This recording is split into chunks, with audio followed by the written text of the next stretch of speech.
తండ్రి, పరిశుద్ధుడు అయిన మా స్వామి,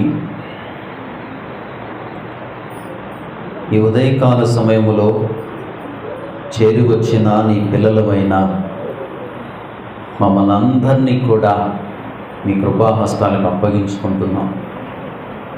నీ రెక్కల నీడన మమ్మల్ని అందరినీ కూడా జ్ఞాపకం చేసుకోండి. గొప్ప దేవుడవు, ఈ సమయమందు ప్రార్థన చేస్తున్నాము. ఇంతవరకు పాటలు పాడి మీ శ్రేష్టమైన నామమును మహిమపరుచుకుంటూ వచ్చాము. దానికి ఈ సమయంలో వర్తమానంలోకి వస్తున్నాము. తోడుగా ఉండండి నాయనా. నీ మాటల చేత మమ్మల్ని బలపరచమని, నీ మాటల చేత మమ్మల్ని దిద్దమని ప్రార్థిస్తున్నాము నాయనా. మరి నీ యొక్క వాక్కులతో మా హృదయమంతా నింపబడి పరిశుద్ధులుగా ఉండగలిగే కృప మాకు ప్రసాదించమని ప్రార్థిస్తున్నాను.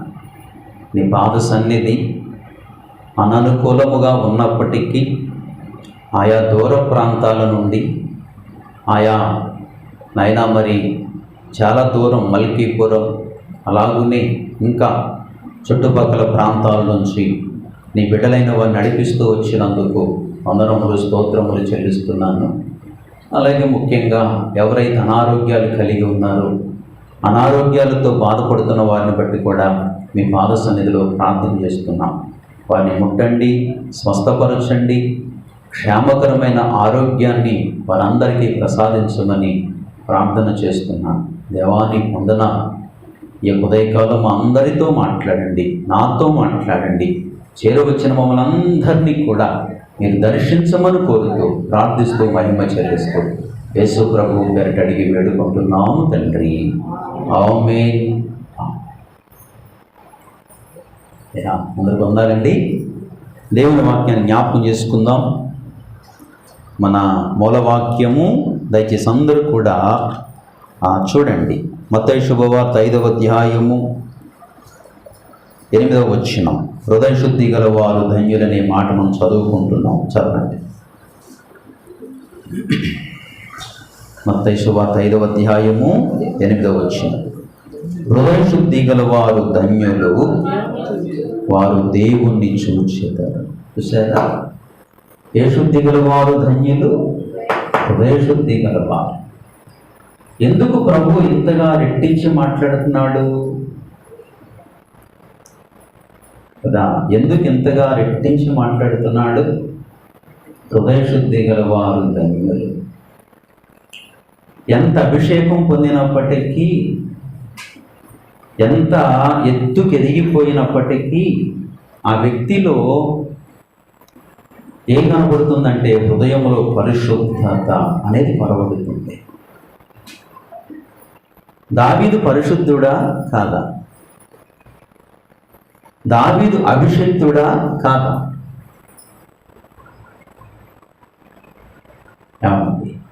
ఇలా ఏ ఒక్క భక్తుడిని మనం చూస్తూ వచ్చినా ఏదో ఒక లోటు కనబడుతూనే ఉంది. అది కనుక మొట్టమొదట ఒక వ్యక్తి ఎప్పుడు అపవిత్రుడు అవుతాడంటే,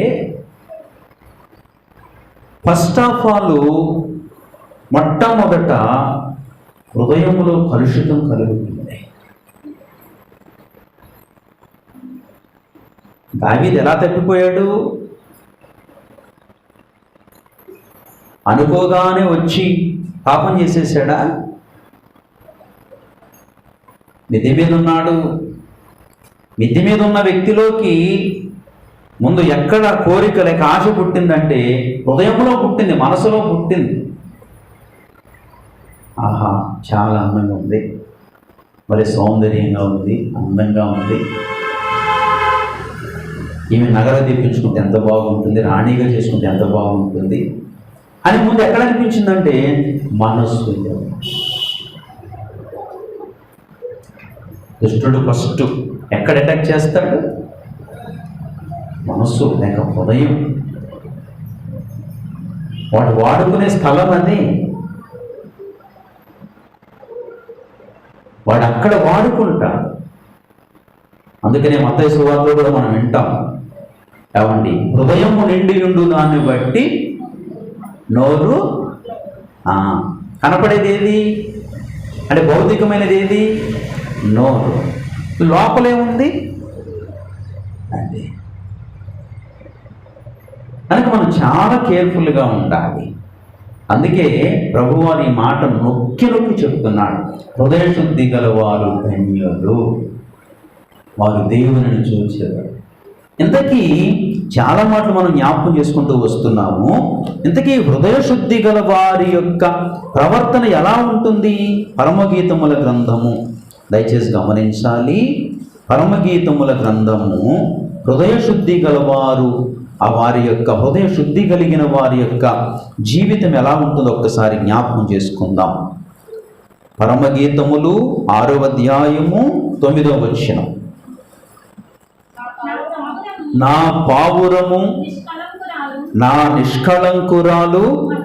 సరేరా, ఎంత గొప్ప మాట. నా పావురము. పావురే దేని గుర్తు?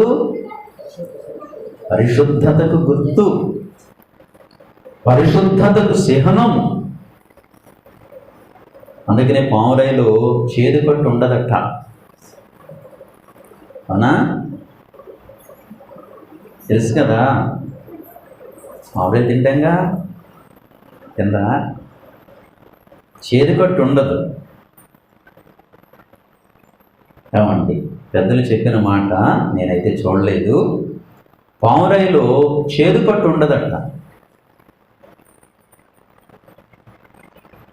అది దాని నిర్మాణం అలా చేశాడు దేవుడు, పరిశుద్ధంగా పవిత్రంగా చేశాడు దాని నిర్మాణం. చేదు కట్టు ఉండదు.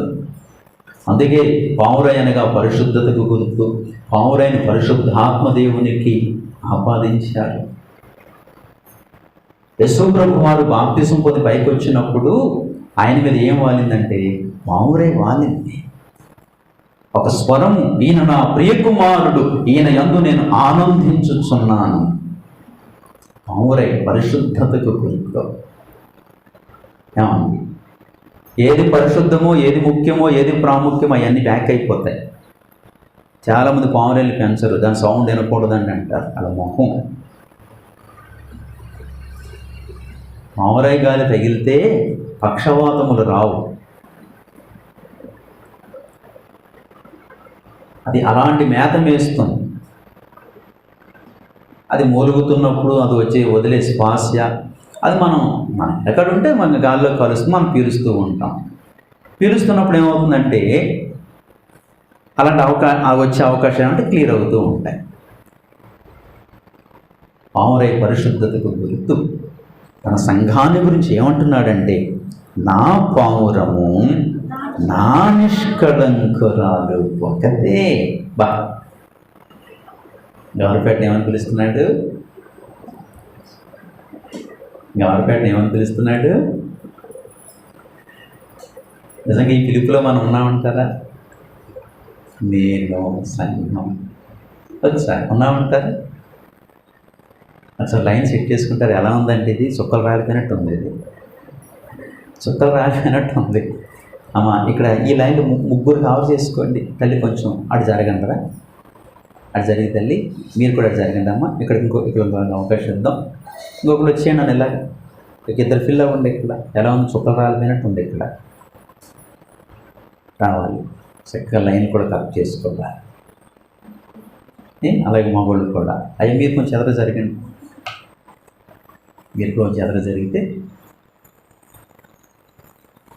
అటు అంటే అలా వెళ్ళిపోతే మధ్యలో ఈ పక్కన కూర్చోండి, లేదా ఇటు అటు ఖాళీ వాళ్ళండి, ఇటు కూర్చోండి. నన్ను అటు చెప్పినాను. లైన్ మీ సెంటర్ లైన్ చూసుకోండి. అలా కూర్చొని లైన్ చూసుకోండి. దగ్గరికి వద్దు, మా దగ్గరికి వద్దు. అది ఓకే. ప్రసాద్లో వచ్చి ఆ లైన్ కరెక్ట్ చేసుకోండి. ఆ కుర్చీని బయట వేసిండు ఒకళ్ళు, నాన్న అంటే గమని మళ్ళీ వేసి కూర్చుంటారు. లోపల ఇరుకు అవుతుంది మనకి. మంచిది కదా. ఏమన్నాడు అక్కడ? నా పామురము నా నిష్కళంకురాలు ఒకతే. పరిశుద్ధురాలట, నిష్కళంకురాలట. ఆమెలో ఏమి లేదు, కళంకము లేదు. కళంకము లేని వ్యక్తులుగా ఉండాలి. ఇది హృదయ శుద్ధి. కళంకము లేని వ్యక్తులుగా ఉండాలి. తర్వాత ఏమన్నాడు? ఆమె తన తల్లికి ఒకతే కుమార్తె. అంటే సంఘంలో వందల కొలది ఉండొచ్చు, సార్వత్రిక సంఘంలో కోట్ల కొలదిగా ఉండొచ్చు, కానీ ఇలాంతా కలిపి ఒకతే. ఏడు ఒకటిగా లేదు. రకరకాల బోధలు, రకరకాల డినామినేషన్లు, రకరకాల వ్యత్యాసాలు. సార్వత్రిక సంఘమంతా ఒకటి కాదు. ఇప్పుడు పునాది మీద లేదు, సర్వసత్యములో లేదు, అపోస్తుల బోధలో లేదు. ఎవరకు తోచిన బోధ వారిది, ఎవరకు నడిచినట్టు వారు నడిపించుకోవటం. ఒకడు నెలకు బలంటాడు, ఒకడు 3 నెలలకు బలంటాడు, ఒకడు 6 నెలలకు బలంటాడు, మరొకడు సంవత్సరానికి అంటాడు. ఆనాడు ప్రత్యక్ష గుడారంలోకి ఏడాది ఒక్కసారే వెళ్ళాడు కదండి, ఇప్పుడు సంవత్సరానికి ఒక్కసారే బల్లంటాడు.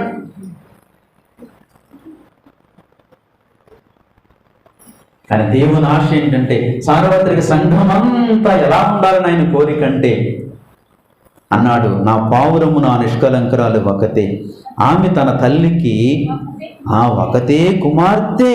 అది ఒక్కతే. ఎంతమంది ఉన్నా సరే, ఎంతమంది ఉన్నాము, మన నోట ఒకే స్వరము రావాలి. ఏమిటంటే అపోస్తుల బోధ.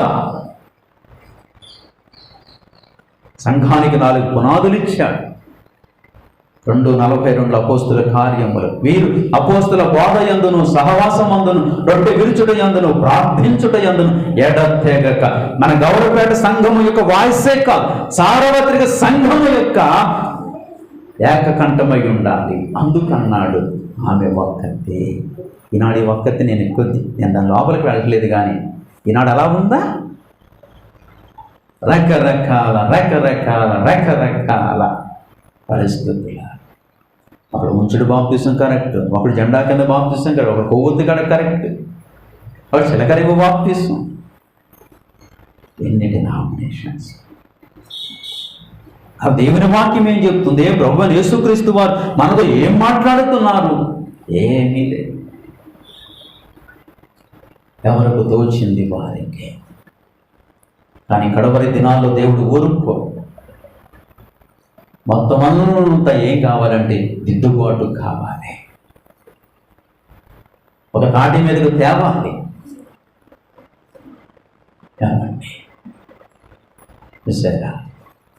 విశ్వాసం అంతా యేసుక్రీస్తు మీదే. అది సిద్ధాంతముల కాడికి వచ్చేసరికి రకరకాల. అలాగా హృదయం చెడిపోయింది, సిద్ధాంత పరంగాను హృదయం చెడిపోయింది. అలాగనే వ్యక్తిగతంగా ఎవరికి వారు పరిశుద్ధత విషయంలో, దేవుని యొక్క ఆజ్ఞల విషయంలో హృదయాలు తగ్గిపోయాయి. ఇప్పుడు వాక్యాన్ని 2 విధాలుగా అర్థం చేసుకోవాలి. సార్వత్రిక సంఘ పరంగా, వ్యక్తిగత పరంగా అర్థం చేసుకోవాలి. చెడిపోయింది హృదయము, చాలా జాగ్రత్త. కానీ తన సంఘానికి, తన యొక్క సోలమితి మీద దేవునికి ఎలాంటి ఆలోచన ఉందో చూడాలి. నా పావురము నా నిష్కలంకురాలు ఒకతే, ఆమె తన తల్లికి ఒకతే కుమార్తె. కన్న తల్లికి ముద్దు బిడ్డ, స్త్రీలు దాన్ని చూచి ధన్యురాలందురు. రాణులను, ఉపపత్రులను దాన్ని పొగడుదురు.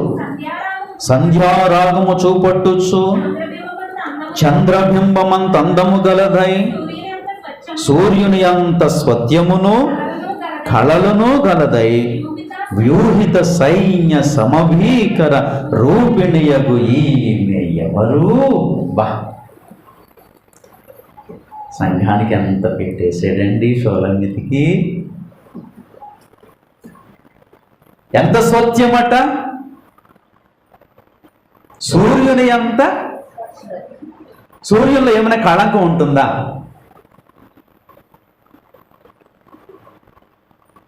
ఎలాంటి పచ్చినైనా సరే ఏం చేస్తుందండి?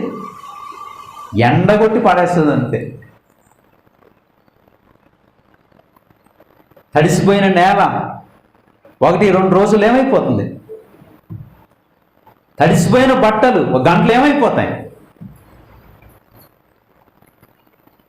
ఎక్కడ సూర్యునిలో కళంకం అనేది ఉండదు, ముడత అనేది ఉండదు.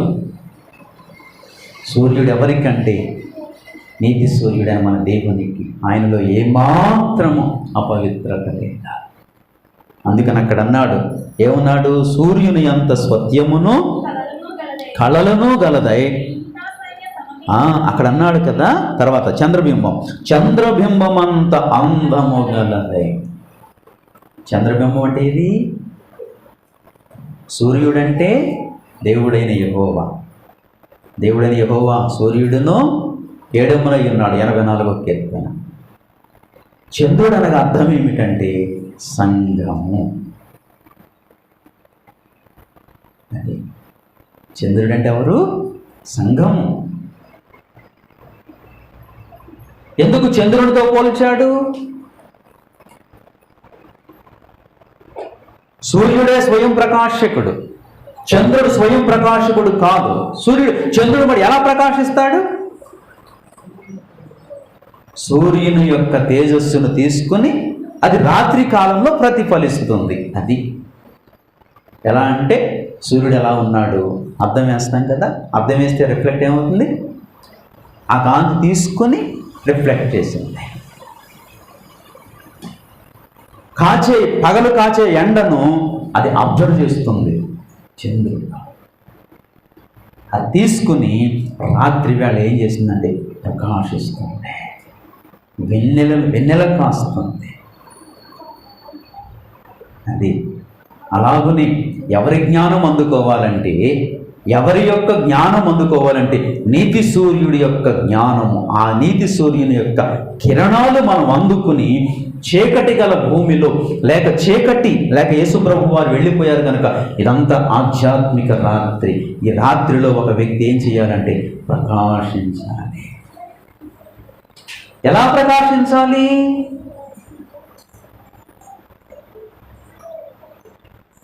ఎలా ప్రకాశించాలి? చంద్రుని వలె ప్రకాశించాలి. అదే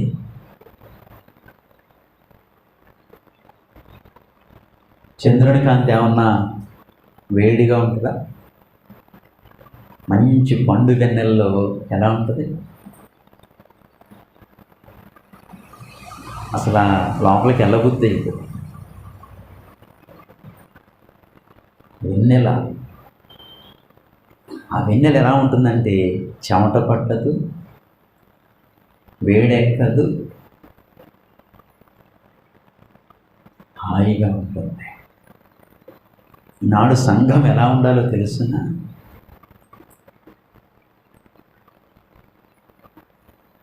ఒక వ్యక్తి మరో వ్యక్తికి హాయిగా ఉండాలి.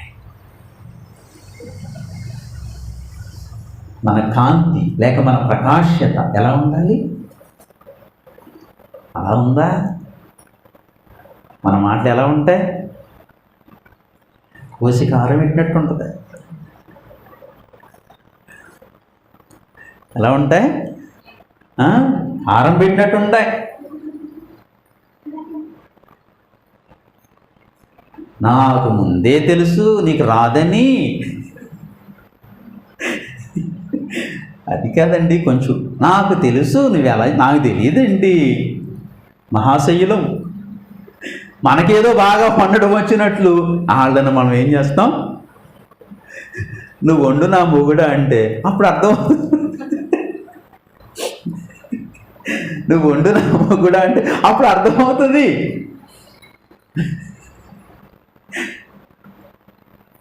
నాకు ముందే తెలుసు. ఎలా ఉంటుంది? ఎగ్జాంపుల్ కోసం చెప్పాను. అది ఇలా ఎన్ని విషయాలు.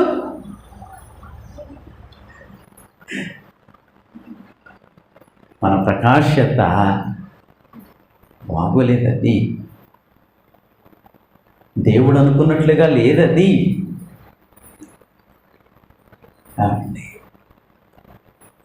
కనుక మన మాటలు ఉప్పు వేసినట్లుగా ఉండాలి.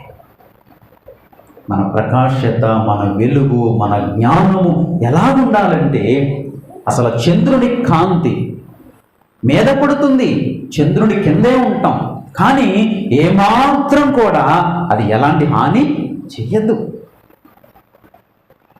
ఒక గంట సూర్యుని కాంతిలో ఉండండి, ఎలా ఉంటుంది?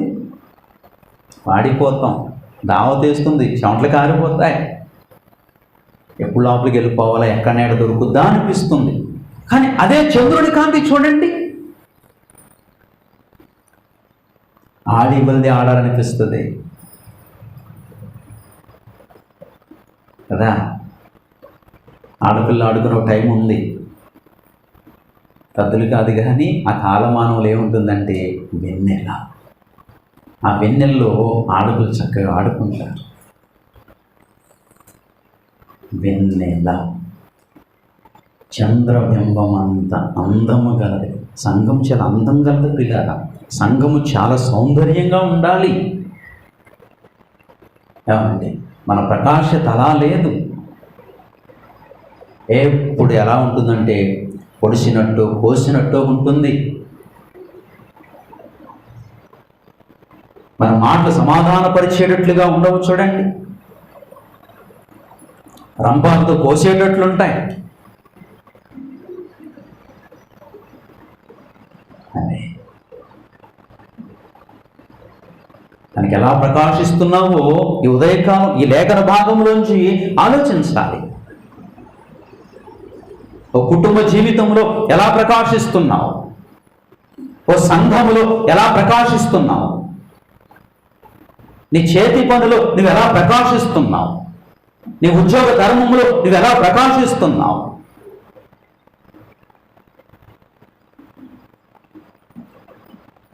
నీ ప్రకాశత ఎలా ఉంది? నిర్మలముగా ఉండాలి, ప్రత్యేకముగా ఉండాలి, ఉప్పు వేసినట్లు పుటము వేసినట్లుగా ఉండాలి, సమాధానముగా ఉండాలి. ప్రకాశత, జాగ్రత్త. దేవుడు సంఘానికి ఎంత గొప్పగా చూస్తున్నాడండి. నా పావురము, నా నిష్కలంకురాలు ఒకతే, నా పావురము, నా నిష్కలంకురా. ఎంత గొప్ప మాట అండి ఇది.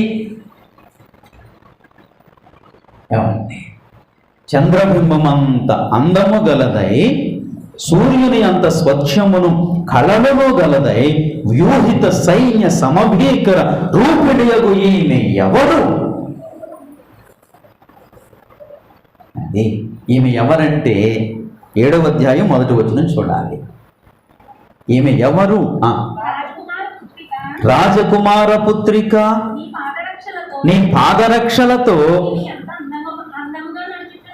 ఏంటండి అసలు ఈ మాటలు? రాజకుమార పుత్రిక అంటే ఎవరు? మళ్ళా ఆ చంద్రబింబమే. రాజకుమార పుత్రిక.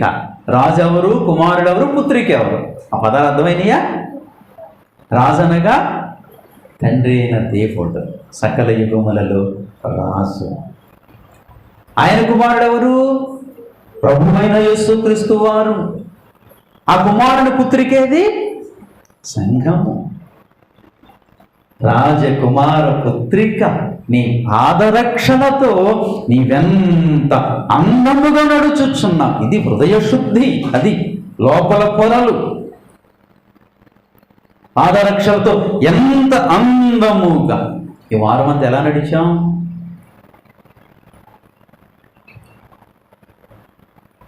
భౌతికమైన నడక ఉంది, ఆధ్యాత్మికమైన నడక ఉంది. అది ఈ వారం అంతా ఎలా నడిచాం? తప్పటడుగులు పడినాయా? తప్పటడుగులు పడినాయా? తప్పటడుగులు పడకూడదు. మనం ఏ మార్గములో ఉన్నామంటే రాజమార్గములో ఉన్నాం. అది చాలామంది సరిగా నడవలేరు, వారి నడక బాగోదు, వంకరి నడక. వంకర నడక. వంకర దేని గుర్తు? పాపమునకు గుర్తు. వంకర నడక, స్ట్రైట్గా నడవరు. ఎందుకు వంకర నడక అంటున్నానంటే, చాలా మంది ఏమనుకుంటారంటే, ప్రియులారా దయచేసి గమనించండి, సామెతల గ్రంథము 16వ అధ్యాయము, సామెతల గ్రంథము 16వ అధ్యాయము, చాలా మంది ఎవరికి వారు ఏమనుకుంటున్నారంటే, దేవుని వాక్యం చెప్తోంది 16వ అధ్యాయము 25వ వచనం, ఒకని మార్గము వాని దృష్టికి యథార్థముగా కనబడును, అయినను తుదకు అది మరణమునకు చేరును.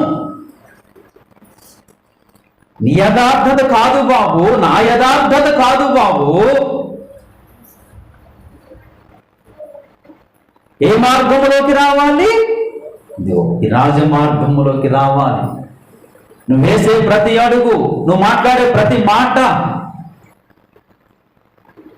దేనికి సూట్బుల్ కావాలంటే లేఖనానికి. అది ఎవరికి వారిమే ఏమనుకుంటున్నావు? నాకు నేను చాలా ఐఎమ్ పర్ఫెక్ట్, ఇలాగే ఉండాలి అనుకుంటున్నాం. జాగ్రత్త. అది ఎక్కడికి వెళుతుందట? అది ఎక్కడికి నడిపిస్తుందట? మరణమునకు.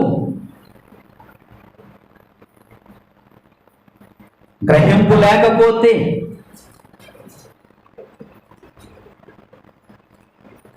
జాగ్రత్త. నీ యథార్థత నీ యథార్థత అయినా నా యథార్థత అయినా ఎక్కడి నుంచి వచ్చిందంటే, ఇదంతా మట్టిలోంచి వచ్చిందే. మొదటి ఆదాము నుండి వచ్చిందే. మొదటి ఆదాము ఏ మనుష్యుడు? మంటిలోంచి వచ్చాడు. యథార్థత నా యథార్థత కాదు. ఎవరమైనా సరి చేసుకోవలసింది, ఎవరమైనా దిద్దుకోవలసింది ఎక్కడంటే ఇక్కడే. అని ఎవరికి వాళ్ళమే సరి చేసేసుకొని నేను బాగానే ఉన్నాను, నేను నా వరకు ఇది నాకు రైట్ అండి అనుకుంటున్నాం.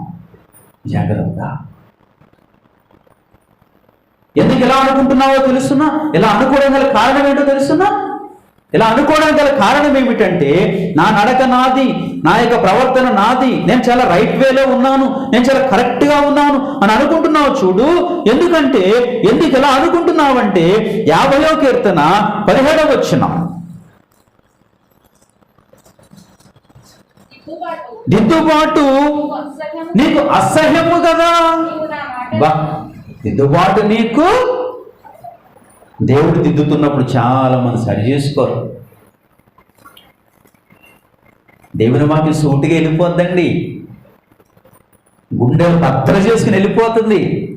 అప్పుడు అనుకుంటాడు, నా గురించే మాట్లాడుతున్నాను, ఎవరో చెప్తున్నట్టున్నారు ఇంకి, నీ గురించి నాకెందుకు చెప్తారు బాబు, నీ గురించి నాకెందుకు చెప్తారు? అంత తీరిక లేదు, అంత ఖాళీ కూడా లేదు.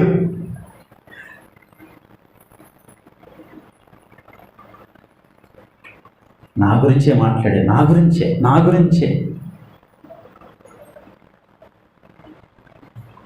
లేదు, నీ గురించి ఎవరు చెప్పరు. ఒకవేళ చెప్పినా ఈయన తీరిక లేదు.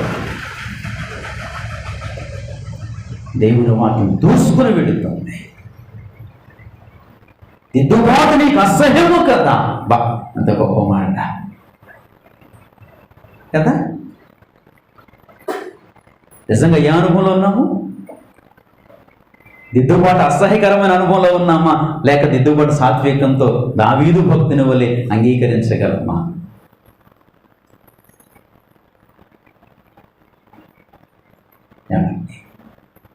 ఇంకా మనం మాటలతోనే, భక్సింగ్ గారు అయితే ఎలా బుద్ధి చెప్తాడు తెలిసిన? భక్సింగ్ గారు ఇలాగే మీటింగ్ జరుగుతుంటుంటే స్త్రీల పక్కన పురుషుడు కనిపించాడు. మెసేజ్ ఆఫ్ చేసి మౌత్ పక్కన ఇలా కొట్టాడండి. ఆయన ఎవరంటే ఒక ఎడ్యుకేటెడ్ ఆఫీసర్. ఆయన నువ్వు ఎక్కడున్నావు, ఎక్కడున్న పని నీకేంటి, వెళ్ళి అడుగుచ్చు పురుషుల్లో అన్నాడు. ఇంతగా ఆయన అందులోకి ఎందుకు వెళ్ళాడంటే వాళ్ళ మిస్సెస్ ప్రెగ్నెంట్, కూర్చేయడానికి వెళ్ళాడు. సహించని వ్యక్తి. ఇవాళ మీటింగ్లు జరుగుతున్నాయి, వీళ్ళలో వాళ్ళు, వాళ్ళ వేళ్ళు.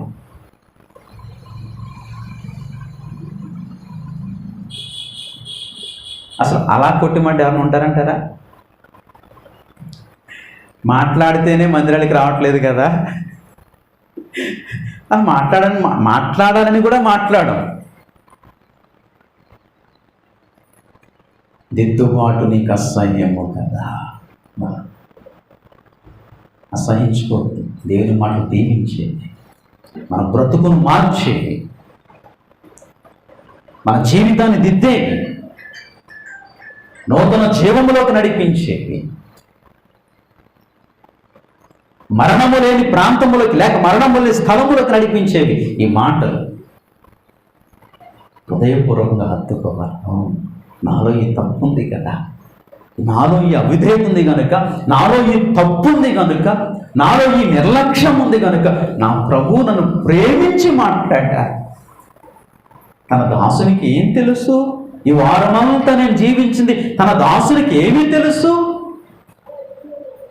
కానీ నా ప్రభు నాతో మాట్లాడాడు, నన్ను దిద్దడానికే పూనుకున్నాడు అని ఇష్టత చూపించాలి, సముఖత చూపించాలి. అలాంటి వ్యక్తులు లేరు. దిద్దుబాటు నీకు అసహ్యము కదా. చదువుతాడు. నీవు నా మాటలను నీ వెనుకకు త్రోసివేసేదావు. ఎక్కడికి వెళ్ళిపోయినాయి ఆయన మాట? ఎక్కడికి వెళ్ళిపోయినాయి? ముందు ఎవరు ఉండాలి? దావీదు భక్తుడు ఏమన్నాడు? నా త్రోవకు వెలుగు ఏది? ఆయన మాట.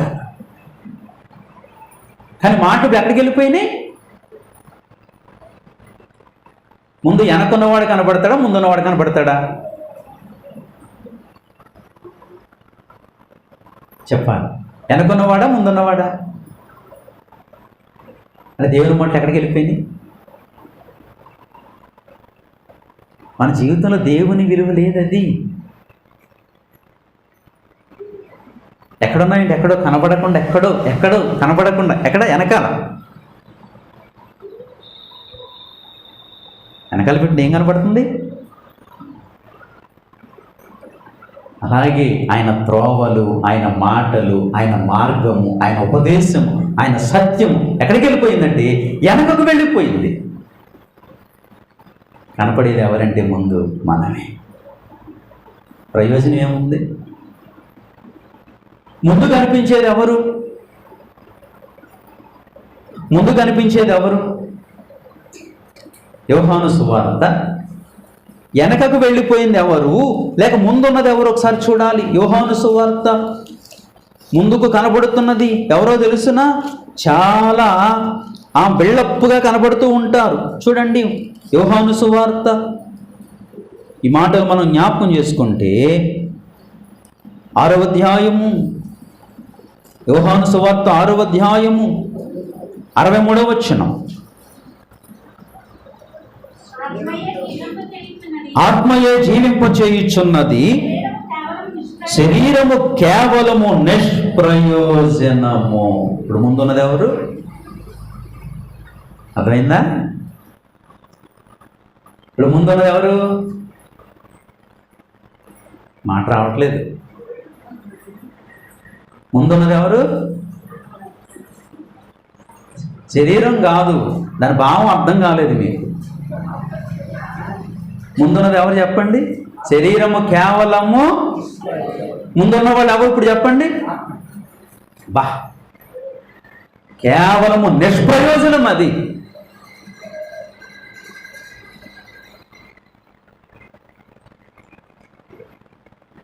నిష్ప్రయోజకుడేమో ముందుంటున్నాడు, జీవించే మాటలను ఎక్కడ పెట్టుకున్నాడు?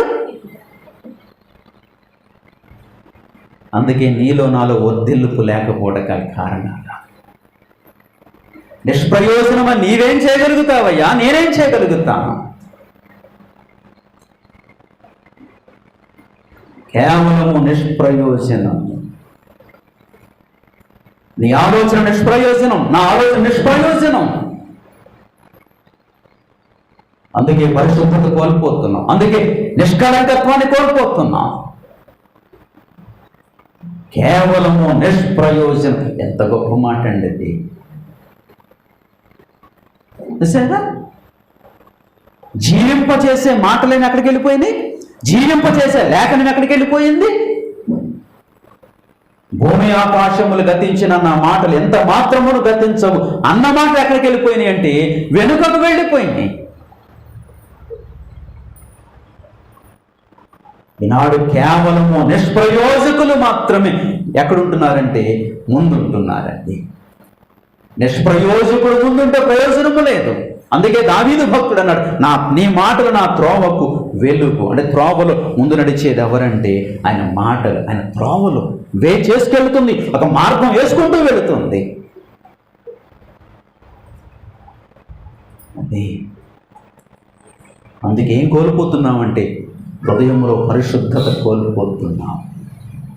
అందుకే సయ్యన్నాడు, హృదయ శుద్ధి గల వారు ధన్యులు. అది హృదయంలో పరిశుద్ధత కోల్పోతున్నాం. ఎందుకంటే ఆ మాటలు ఎక్కడుండాలో అక్కడ లేవు. ఎక్కడికి వెళ్ళిపోయినాయి అంటే వెనుకకు వెళ్ళిపోయినాయి. అది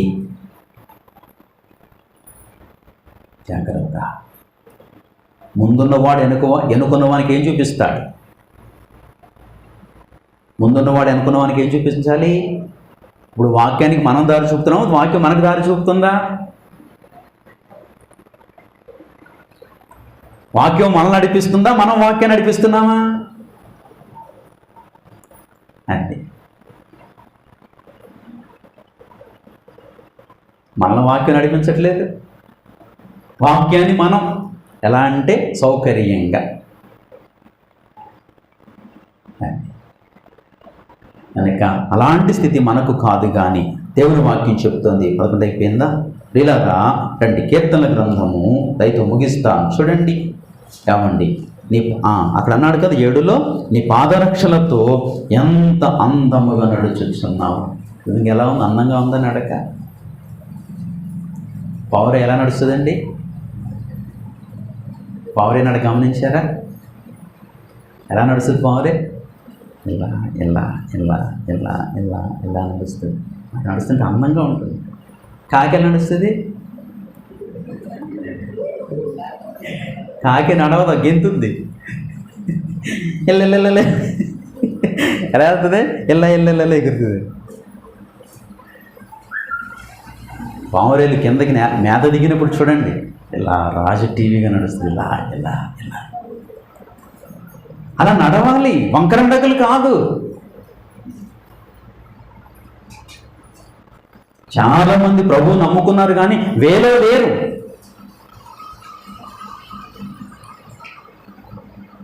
అది కనుక ఆగుతున్నాను. రండి, కీర్తనల గ్రంథము 11 అయిపోయింది కదా. అక్కడ చాలా మాటలు ఉన్నాయి, వచ్చేవారు జ్ఞాపకం చేసుకుందాం. ఈ మాట చూస్తారా? కీర్తనల గ్రంథము 7వ అధ్యాయము 9వ వచనం. కీర్తన 7:9. హృదయములను అంతరేంద్రియములను పరిశీలించు నీతిగల దేవా. చూసారా? హృదయములను అంతరేంద్రియములను పరిశీలించు నీతిగల దేవా. ఆయన ఏమేం పరిశీలించగలడట? హృదయమును అంతరేంద్రియములను. అది చాలా క్షుణ్ణంగా పరిశీలించగలడు, చాలా స్పష్టముగా పరిశీలించగలడు. లోపల ఏమేమి ఉన్నాయో అది చాలా ఉన్నతంగా పరిశీలించువాడు కనుక 26:2 కీర్తన 26:2 యెహోవా నన్ను పరిశీలించుము, నన్ను పరీక్షించుము, నా అంతరేంద్రియములను నా హృదయమును పరిశోధించుము. బా, పరిశోధించుము, పరిశీలించుము. ఇవాళ ఈ మాట మనం చెప్పాలి. ఇంకా నిజంగా చెప్తే ఎలా ఉంటుంది? అబద్ధమే కదా. నిజంగా పరిశీలించుము, పరిశోధించుము, నిజంగా అంత ధైర్యం మనకు ఉంటుంది వేళ? నిజంగా అనగలమా దేవుని ఎదుట మాట? కానీ ఎందుకు ఇంత ధైర్యంగా అన్నాడు?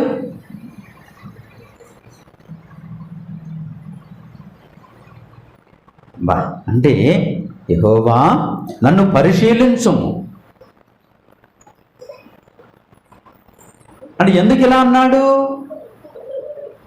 అంటే, నువ్వు నన్ను పరిశీలించుము, నా యందు నీకేమి అంటే అంతగా దిద్దుకున్న వ్యక్తి, అంతగా చిక్కుకున్న వ్యక్తి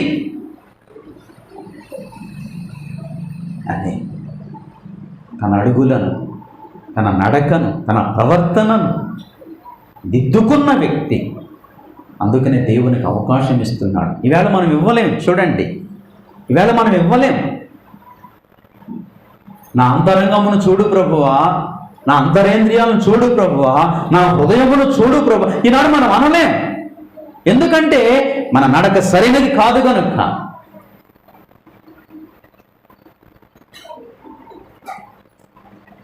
ఆనాడు భక్తుడైన దావీదు అన్నట్లుగా మనం అనలేము. అనగలమా? అలా అనగలిగిన వారుంటే దేవుని పాదముల పొందన. నిజంగా మీరు జీవించిన జీవితానికి దేవునికి మహిమ కలుగును గాక. అనగలమా? అని అందుకే పేతురు మహాశయుడు ఏమన్నాడో తెలుసునా? అపోస్తుల కార్యములు దయచేసి చూడండి. ఎందుకు అనలేమంటే, ఎందుకు అనలేమో కూడా దేవుని వాక్యం ఇక్కడ చెప్తోంది. అపోస్తుల కార్యములు, దయచేసి ఈ మాట చాలా జాగ్రత్తగా చూడాలి. 8వ అధ్యాయము, అపోస్తుల కార్యములు 8వ అధ్యాయము 21. నీ హృదయము దేవుని ఎదుట బా, చూసారా? అన్నాడు దావీదు అన్నట్లుగా మనం ఎందుకు అనలేము? ఎందుకు అనలేమంటే, దేవుని ఎదుట నీ హృదయము సరైనది కాదు. బా, ఎక్కడ పట్టుకోవాలి అక్కడ పట్టుకున్నాడండి. ఇల్లమ్మి మూట కట్టుకొచ్చాడు ధనం అననయ్య. బా, భలేవుడు అననయ్య. లరా ఫోటో తీయండి అనలేదు. రాగానే షేక్ హ్యాండ్ ఇచ్చేసి ఫోటో తీ అనలేదు. వాళ్ళందరికీ తెలియక ఫ్లెక్సీ కట్టు అనలేదు. మూట కట్టుకొచ్చి పెట్టాడు అక్కడ. ఇంతకీ అమ్మితే అన్నాడు. హృదయం పరిశోధించువాడా, అంతరేంద్రియము పరిశోధించువాడు. ఇండియాను అలాగే అడిగాడు, సత్యని అలాగే అడిగాడు. 30 మంది వచ్చాడంతేనండి. ఈనాడంతే. దేవుని ఎదుట మన హృదయం బాగోలేదు కనుక బ్రతుకున్నామని మాత్రం అనుకోదు సుమా.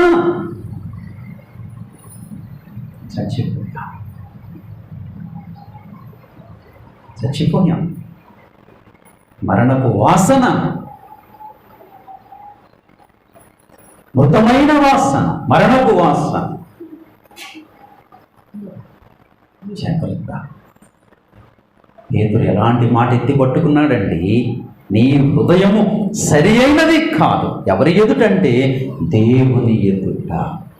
అందుకే ఆయన అడగలేం. ఏమని?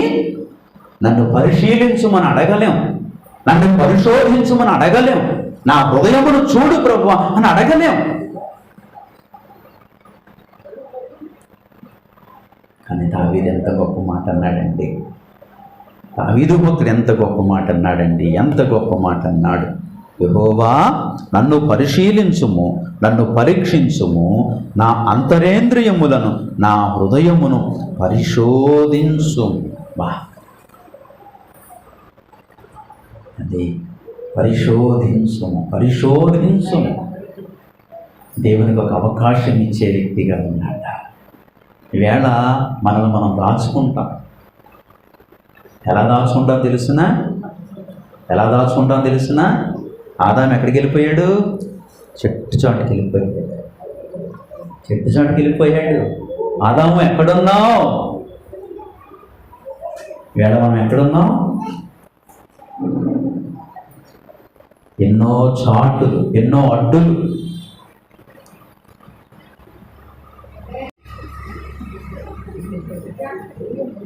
ఆనాడు ఆదాముకైతే చెట్టు ఒకటే చాటు చోటు. ఈనాడు మనకి ఎన్ని చాటు చోట్లు ఉన్నాయి?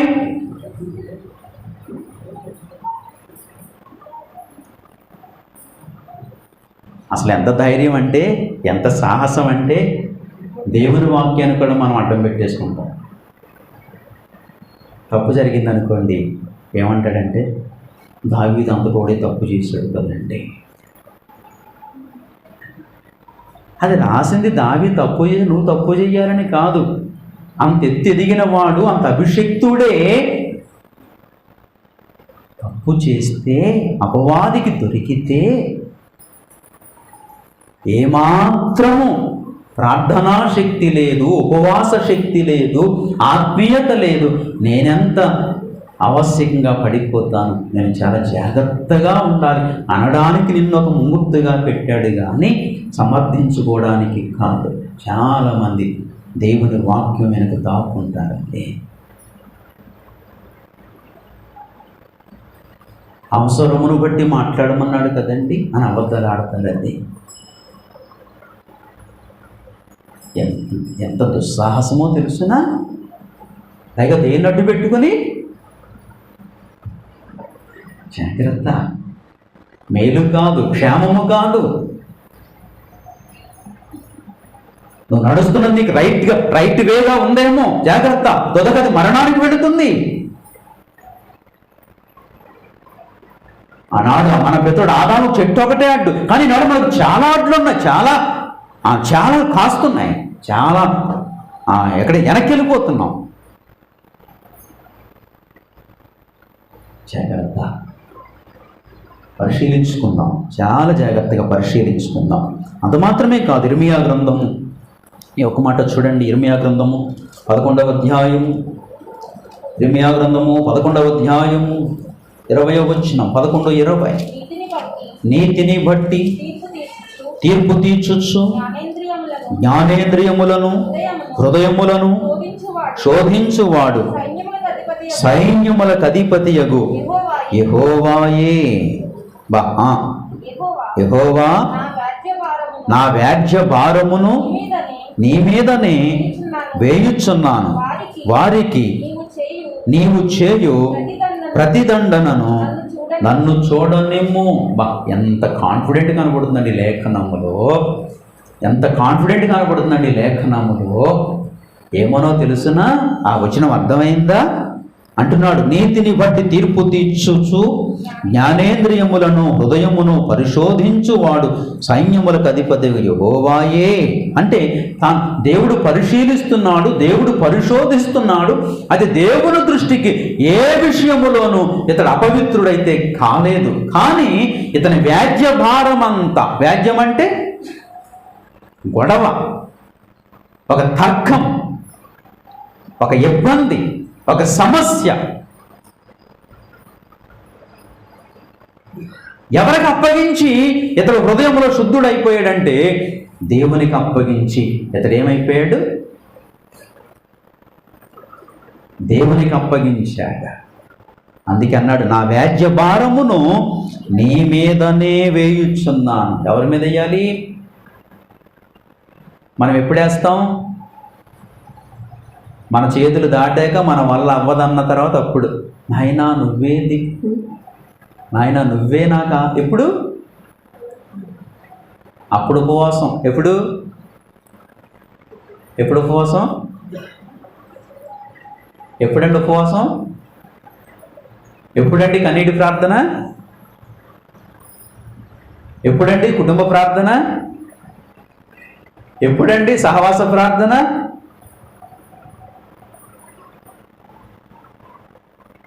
కానీ భక్తుడు అలా కాదు. ఎక్కడ తన హృదయాన్ని కలవరపరుచుకోగా, అది అనారోగ్యం కావచ్చు, వ్యాధి కావచ్చు, లేక ఒక సమస్య కావచ్చు, ఏ విషయములోనైనా సరే భక్తుడు కలత చెందడు. ఎవరి మీద పెడతాడంటే దేవుని మీదనే పెడతాడు. దేవుని మీదనే పెడతాడు. దేవుడు పట్టించుకునే అంత పరిశుద్ధత తన హృదయంలో ఉంచుకుంటాడు. దేవుడు కలగజేసుకునే అంతటి యథార్థత తన హృదయంలో ఉంచుకుంటాడు. అది హిజ్కియా ఏం చేశాడు? తన వ్యాజ్య భారం అంతా ఎవరి మీద పెట్టాడు? 1,85,000 సైన్యం, పైగా ప్రగల్భాలు. నువ్వెంత, నీ దేవుడెంత, నీ రాజెంత, నీ సైన్యం ఎంత, ఎన్నో ప్రగల్భాలు. ఎక్కడ కొంగిపోలేదా? తన వ్యాజ్య భారం అంతటి ఎవరి మీద పెట్టాడంటే దేవుని మీద పెట్టాడు. తాను ఎలా ఉన్నాడంటే యథార్థవంతుడిగా ఉన్నాడు, కన్నీరు కార్చేవాడిగా ఉన్నాడు. దేవుడు అనేశాడు, నీ కన్నీళ్ళ నేను చూసిద్దేనే. భక్తి ఎలా ఉండాలంటే, హృదయ పరిశుద్ధత ఎలా ఉండాలంటే దేవుడు కలగ చేసుకునే విధంగా ఉండాలి. సమస్య వచ్చినప్పుడు దేవుడు పారిపోయేటట్లుగా కాదు, అనారోగ్యం వచ్చినప్పుడు దేవుడు వెళ్ళిపోయేటట్లుగా కాదు. తెలుసునా? అదే హిజ్కియాకు యుద్ధం ఉంది, దేవుడు కలగజేసుకున్నాడు. అదే హిజ్కియాకు మరణకరమైన వ్యాధి ఉంది, కలగజేసుకున్నాడు. ఎందుకో తెలుసునా? కానుకలు ఇచ్చినందుకు కాదు, మందిరాలు కట్టించినందుకు కాదు, రాజైనందుకు కాదు. అతడు ఎవరంటే యథార్థవంతుడు, ప్రార్థనాపరుడు, కన్నీళ్లు విడవగలిగిన వాడ. దేవుడు విడిచిపెట్టలేదని కలగజేసుకున్నాడా? నేను ఒకే మాట అడుగుతున్నాను సంఘాన్ని, మన భక్తి దేవుడు కలగజేసుకునే విధంగా ఉందా? మన హృదయ స్థితి దేవుడు పరిష్కరించేటట్లుగా ఉందా? ఎంత లోతుగా మాట్లాడుతున్నాడండి. నా వ్యాజ్య భారము అంత ఎవరి మీద?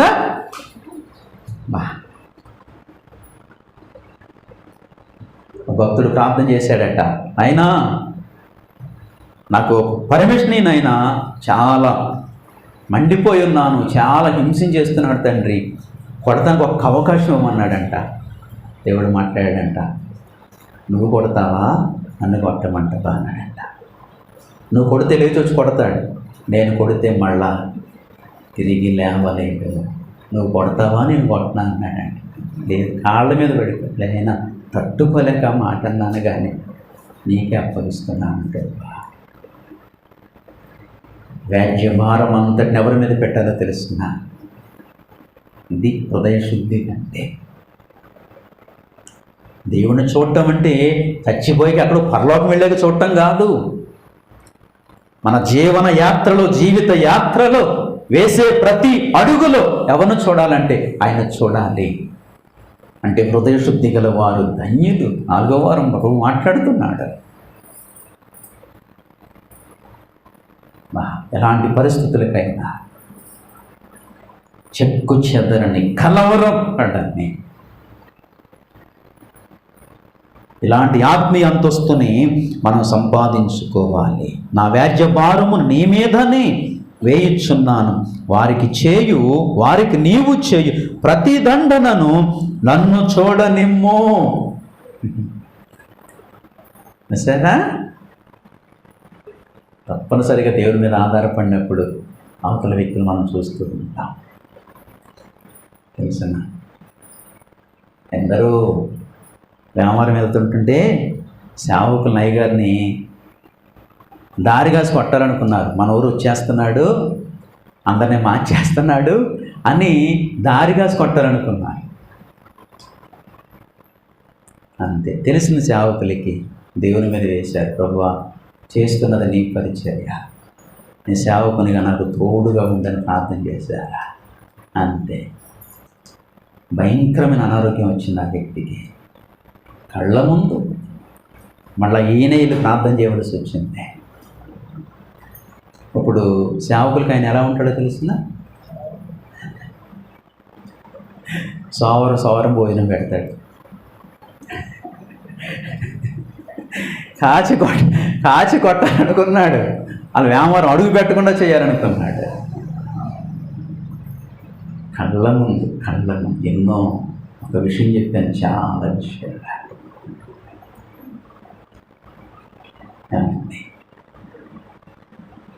కేవలము నీ మేలు కొరకే ప్రభు తన దాసుని ద్వారా మాట్లాడతాడు కానీ, నిన్ను దిద్దుట కొరకే, నన్ను దిద్దుడు కొరకే మాట్లాడతాడు కానీ అని. ఇక్కడ నుంచి వస్తున్న మాటలు మొట్టమొదటి అప్లికేషన్ ఎవరికో తెలుసునా? నాకు ఈ దౌర్భాగ్యునికి నన్ను సరి చేస్తాడు. ఇక్కడ నన్ను సరి చేస్తూ మిమ్మల్ని సరి చేసుకుంటూ వెళుతుంది.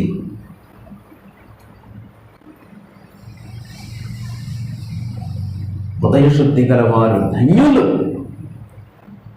అది నీ వల్ల కానప్పుడు ఆయన మీద వేయటం, ఇక మన వల్ల కాదు, చేతులు దాటేసింది, ఇది కాదు. చిన్నదైనా పెద్దదైనా దేవుని మీద వేసి నీ భారమంతా ఆయన మీద ఉంచినప్పుడు నీ హృదయాన్ని పరిశుద్ధంగా ఉంచుకోవాలి. కలత చెందనీయకూడదు, కలవరపడనీయకూడదు, కలకలు కాకూడదు, కలుషితం కాకూడదు. ఎందుకంటే ప్రభు చెప్పాడు, నా పావురము నా నిష్కలంకురాలు ఒక్కతే. సార్వత్రిక సంఘం మీద ఆయనకు అంత ఆశ ఉంది, స్థానిక సంఘం మీద ఆయనకు అంత ఆశ ఉంది. జాగ్రత్త, సరి చేసుకుందాం, దిద్దుకుందాం. చాలా టైం అయిపోయింది కదా, చాలా టైం అయిపోయింది. ఒక్క మాట చూసేస్తారా? ఒక్క మాట. అదే ఇర్మియా గ్రంథం 17వ అధ్యాయం, ఇర్మియా 17:10. ఇర్మియా 17:10. ఒకని ప్రవర్తనను బట్టి వాని క్రియల ఫలము చొప్పున ప్రతీకారము చేయుటకు యెహోవా అను నేను హృదయమును పరిశోధించువాడును, అంతరేంద్రియములను పరీక్షించువాడను. చూసారా? ఒకని ప్రవర్తనను బట్టి, చూసారా, వాని క్రియల ఫలము చొప్పున ప్రతీకారము చేయుటకు. మన క్రియలు ఎలా ఉన్నాయో చూసుకోవాలి, మన ఆలోచన ఎలా ఉన్నాయో, మన క్రియలు ఎలా ఉన్నాయో, మన నడక ఎలా ఉందో సమస్తాన్ని కూడా పరిశీలించుకోవాలి, దేవునికి అప్పగించుకోవాలి. క్రియలను బట్టి ప్రతీకారం చేస్తాడట ఆయన. జాగ్రత్త. అది నాకు చాలా జాగ్రత్తగా పరిశీలించుకో. ఇంకొక వచనం చూసేస్తారా? ప్రకటన గ్రంథం అదే ఇర్మియా గ్రంథం 20వ అధ్యాయం 12. సైన్యములకు అధిపతి యెహోవా నీతిమంతులను పరిశోధించువాడవు నీవే, అంతరేంద్రియములను హృదయమును చూచువాడవు నీవే. నా వ్యాజ్యమును, సరే ఆ మాట పట్టుకోవాలి, నా వ్యాజ్యమును నీకే అప్పగించుచున్నాను, నీవు వారికి చేయు ప్రతిదండన నేను చూతునుగాక. ఎవరికి అప్పగించాలి? మనమే పూనుకుంటాం, మనమే క్లీన్ చేసేస్తాం, అపవిత్రమైపోతాం, కళంకులమైపోతాం. నిష్కళంకురాలను ఆయన అనుకుంటున్న మనమేమో కళంకురాలమైపోతాం.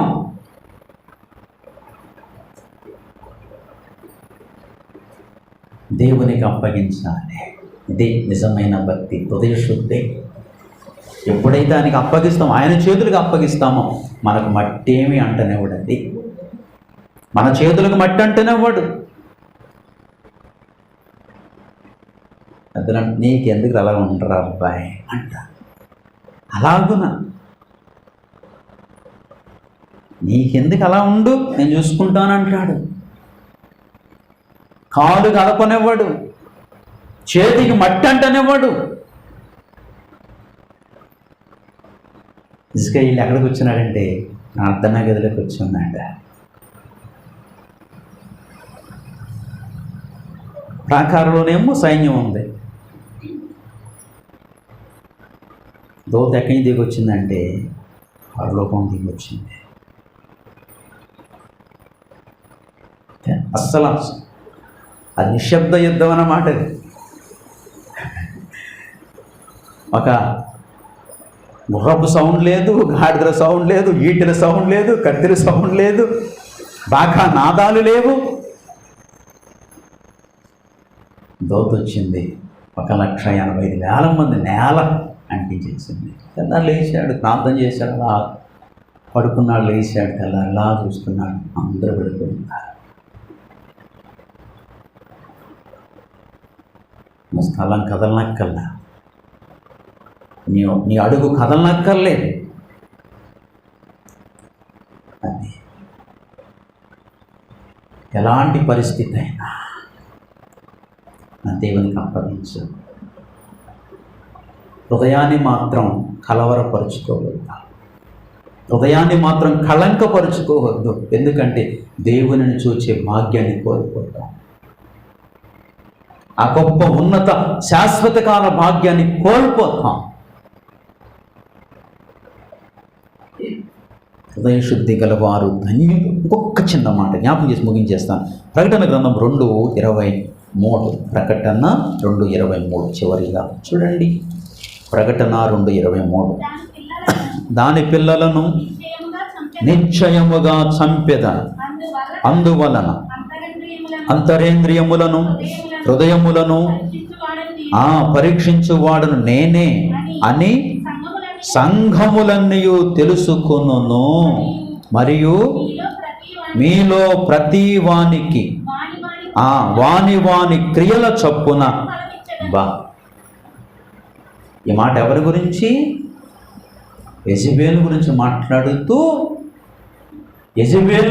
మాట్లాడుతూ అంటున్నాడు.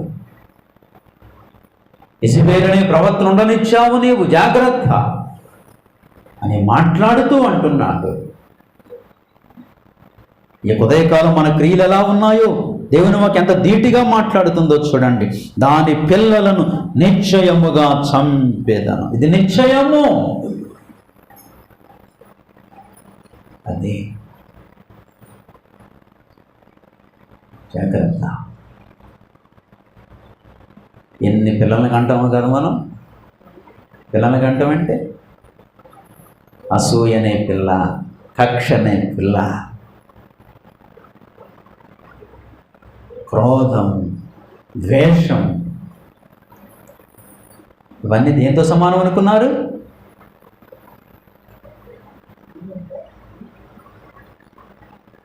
మన పిల్లోడు ఇప్పుడు ఎక్కడి నుంచి వచ్చాడు? మనకున్న పిల్లోడు ఎక్కడి నుంచి వచ్చాడు? అలా వచ్చినాడు పిల్లోడు అనుకుంటున్నారా? కాదు. ఇవి కూడా పిల్లలతో సమానమే. మనలోంచి వచ్చే కక్షలు కావచ్చు, కార్పణ్యములు కావచ్చు, లేక వ్యభిచార తలంపులు కావచ్చు, వ్యభిచార క్రియలు కావచ్చు, వ్యభిచారపు మాటలు కావచ్చు.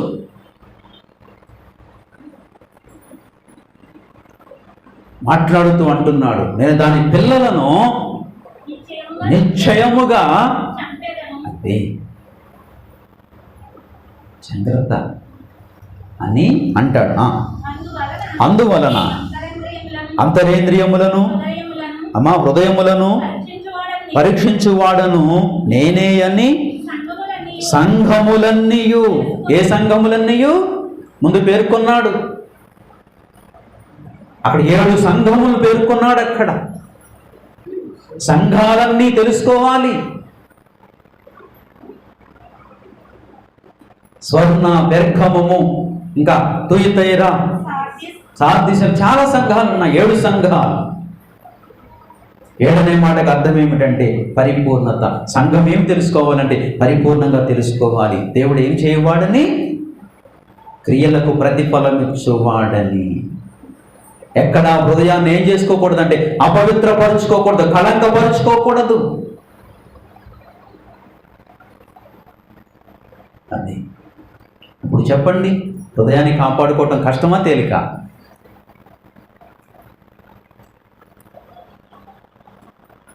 దినమంతటిలో హృదయాన్ని కాపాడుకోవడం కష్టమా తేలిక?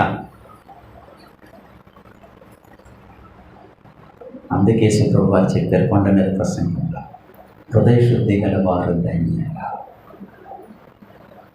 కోట్లు ఉన్నవాడు ధన్యుడికి కాదు, ఆరోగ్యం ఉన్నవాడు ధన్యుడికి కాదు.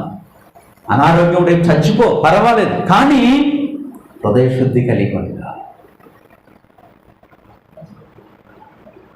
అందుకే లోకంలో సామెత ఉంది, కాకల్లే కలకాలం బ్రతికే కంటే, అని ఇక్కడ తప్పని. క్రైస్తవుడు బ్రతకాలి. అన్యుడు బ్రతికితే ప్రయోజనం ఉంది. మరో గుడి కడతాడు, మరో కొబ్బరిగా కొడతాడు, మరో రాయికి మొక్కుతాడు. కానీ క్రైస్తవుడు బ్రతికితే మరొక వ్యక్తి వెలుగులోకి వస్తాడు, మరొక వ్యక్తికి ప్రకాశించగలుగుతాడు. ఎలాగంటే ముందు చెప్పాను, చంద్రబింబం వలె ప్రకాశించగలుగుతాడు. అందుకనే క్రైస్తవుడు ఎక్కువ కాలం బ్రతకాలి. ఎలా తెలిసిన సొలొమోను చెప్పాడు, ఆరోగ్యములతో బ్రతకాలి. ఆయుష్ ఉండాలి, ఐశ్వర్యం ఉండాలి అని. అలాంటి స్థితి ప్రభు మనకి ఇవ్వాలి. అలాంటి స్థితి మనకి ఇవ్వాలంటే కీలకమేదో తెలుసిన, హృదయంలో పరిశుద్ధత కోరుతున్నాడా? నేను ఆలోచించు, హిజ్కియాకి అంత ఆరోగ్యం ఎలా వచ్చింది? హిజ్కియాకి అంత జయం ఎలా వచ్చింది? అంటాడు, యథార్థ హృదయుడున్నాయి. ఏ హృదయం అంటది? చరణోన్నతమైన మాటలు పిల్లరా, యెహోవా యథార్థ హృదయుడున్నాయి. చూస్తారా మాట కళద్వారా? యెషయా గ్రంథం 38వ అధ్యాయం. దయచేసి చూడాలి, ముగించేస్తాను, దయచేసి చూడాలి. కాబట్టి నేను తదుపరి కార్యాన్ని చాలా షార్ట్ చేస్తాను, దయచేసి చూడాలి. యెషయా గ్రంథము 38వ అధ్యాయము. అమ్మ ఎంతరా? 38:3. యెహోవా ఆ మాట పట్టుకోవాలి ప్రియులారా, మనోనేత్రలతో చదవాలి. యెహోవా యథార్థ హృదయుడనై సత్యముతో నీ సన్నిధిని నేనెట్లు నడుచుకుంటునో నీ దృష్టికి అనుకూలముగా సమస్తమును. ఏంటంటే సమస్తమును ఎవరి దృష్టికి అనుకూలంగా? ఇవాళ మన జీవితాల్లో ఎన్ని అనుకూలంగా ఉంటాయి? ఆయనకి అన్నీ మనకు అనుకూలమే కదా, అన్నీ మనకు అనుకూలమే. ఆయనకు అనుకూలమైన జీవితం ఏది ఉండదు, అన్నీ మనకు అనుకూలమే అండి. ఎందుకు స్వస్థపరిచాడు హిజ్కియాను అంటే, ఎందుకు అంత శత్రు సైన్యాన్ని చంపి అంత విజయం ఎందుకు ఇచ్చాడు అంటే, అంతటి అన్ని సమస్యల్లో ఉండి, అంత అనారోగ్యములో ఉండి, అంత భయభ్రాంతుడే సైన్యము చుట్టివేసినప్పుడు సహితము అతడు అన్నీ కూడా, సమస్తాన్ని కూడా ఎవరికి అనుకూలంగా జరిగించాడంటే దేవునికి అనుకూలంగా జరిగించాడు. విజయానికి సీక్రెట్, ఆరోగ్యానికి సీక్రెట్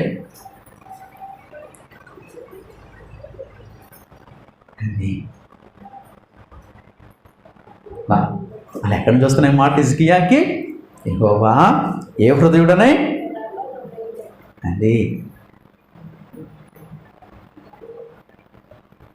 అలాంటి పరిశుద్ధత మనం సంపాదించుకుందాం. అందుకే ప్రభు అన్నమాట, హృదయ శుద్ధి గలవారు ధన్యులు. దయతో మోకరించండి, ప్రియులారా, దయతో మోకరించండి.